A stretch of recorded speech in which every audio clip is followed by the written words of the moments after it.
Ce qu'on nous raconte en général au sujet des langues est complètement à côté de la plaque. On ne cesse de nous rebattre les oreilles avec l'idée que l'anglais est une langue facile et que la langue mondiale, c'est l'anglais. Eh bien, c'est pas vrai. L'anglais n'est facile qu'au début. Posséder l'anglais, c'est extrêmement difficile.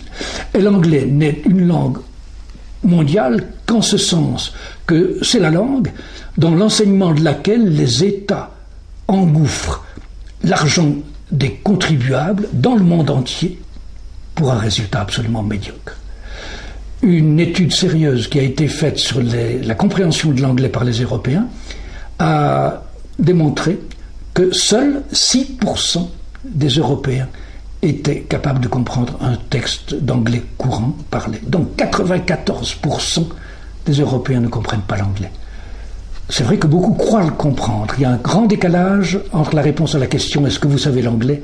et puis ce qu'on observe si on fait un test.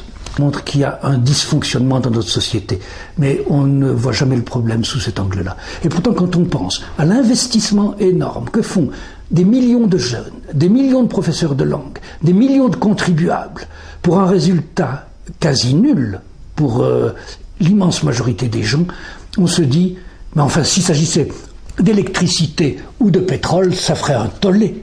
Mais parce qu'il s'agit de temps, d'argent, d'énergie nerveuse, d'argent des contribuables, d'énergie nerveuse ou psychique ou mentale, on ne fait pas le rapport entre l'énorme investissement, les innombrables frustrations qu'on demande à des millions de gens et le résultat. Et ça se retrouve aussi au niveau le plus élevé.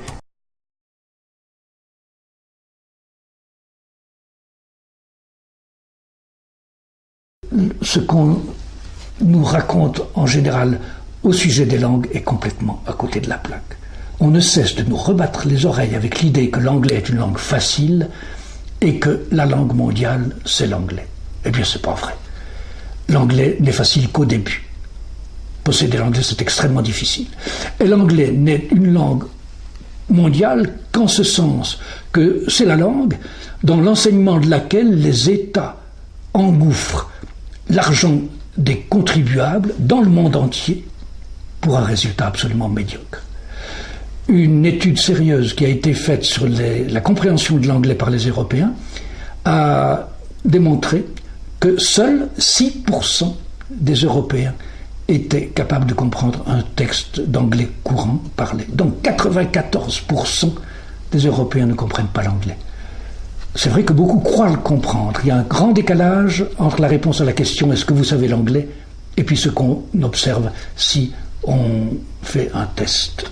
Montre qu'il y a un dysfonctionnement dans notre société, mais on ne voit jamais le problème sous cet angle-là. Et pourtant, quand on pense à l'investissement énorme que font des millions de jeunes, des millions de professeurs de langue, des millions de contribuables, pour un résultat quasi nul pour l'immense majorité des gens, on se dit, mais enfin, s'il s'agissait d'électricité ou de pétrole, ça ferait un tollé.